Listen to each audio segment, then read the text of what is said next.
Bonjour à tous et bienvenue dans cette deuxième vidéo. Je vous remercie encore une fois pour vos retours positifs, vos encouragements et vos abonnements à ma chaîne. Merci beaucoup. Vous l'aurez remarqué, cette fois-ci j'ai mis la vidéo en format paysage et non plus en format portrait. C'était une erreur de débutant. Puisqu'en fait sur YouTube il vaut mieux mettre un format paysage, mais je n'y avais pas pensé lors de ma première vidéo. Donc du coup aujourd'hui ça me permet de rebondir sur le fait de faire des erreurs. Donc vous connaissez tous le dicton c'est en forgeant qu'on devient forgeron. Eh bien c'est en faisant des erreurs qu'on apprend. J'ai donc choisi pour cette deuxième vidéo de vous parler du fait de s'autoriser à faire des erreurs. Effectivement, quand on est un peu perfectionniste, on a tendance à se dire faut pas faire d'erreur, il faut absolument que tout soit parfait. Le problème, c'est que si on ne veut pas faire d'erreur, eh bien, on ne va pas prendre de risques, on ne va pas tenter. Et si on ne tente pas, eh bien, on n'avance pas, on n'évolue pas. On a appris à marcher en tombant, donc il faut s'autoriser à faire des erreurs. Et c'est valable à titre personnel pour avancer dans sa vie, mais aussi au niveau professionnel.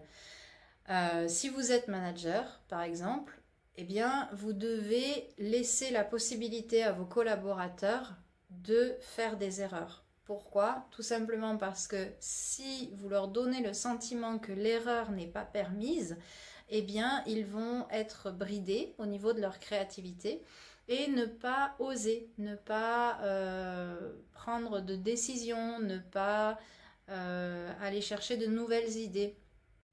J'ai lu comme ça une petite anecdote réelle qui se passe aux États-Unis dans une entreprise relativement importante dans laquelle quelqu'un vient d'être embauché et fait une erreur qui fait perdre 10 000 $ à la société.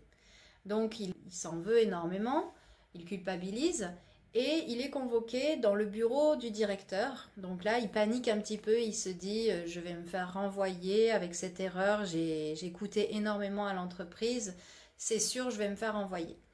Il va dans le bureau du directeur et commence direct en s'excusant et en disant je comprends que vous vouliez me renvoyer parce que je ne mérite pas de rester chez vous après l'erreur énorme que j'ai commise. Et à ce moment-là, le directeur lui dit vous n'y pensez pas quand même, après avoir investi 10 000 € en vous, je ne vais pas vous laisser partir. Donc ce qui est intéressant avec cette anecdote, c'est que le dirigeant, plutôt que de punir le collaborateur pour l'erreur qu'il avait commise, bien qu'elle ait été très coûteuse, s'est dit, ok, il a fait cette erreur, il culpabilise, il ne la refera jamais. C'est donc un investissement, ces 10 000 $ perdus, c'est l'investissement qui me permet d'être sûr que l'erreur ne sera pas reproduite plus tard. Donc, si vous souhaitez être un peu plus bienveillant vis-à-vis de vos collaborateurs, je vous invite fortement à réfléchir à tout cela et à vous demander si ça ne vaut pas le coup de pardonner les erreurs que peuvent faire vos collaborateurs. Sans forcément être laxiste non plus, c'est pas l'idée, mais en étant compréhensif et en mettant l'accent sur le fait qu'on apprend de ses erreurs.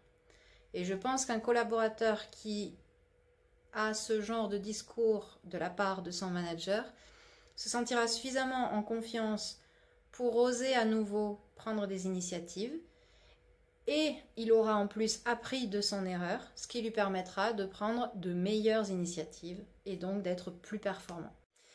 N'hésitez pas à me laisser en commentaire sous la vidéo vos avis, vos impressions. Peut-être que vous n'êtes pas d'accord avec ce que je viens de dire. On peut en discuter si vous le souhaitez dans les commentaires. Donc n'hésitez pas, likez la vidéo, abonnez-vous à ma chaîne. Ça m'encouragera encore plus à continuer. Merci à vous, à bientôt.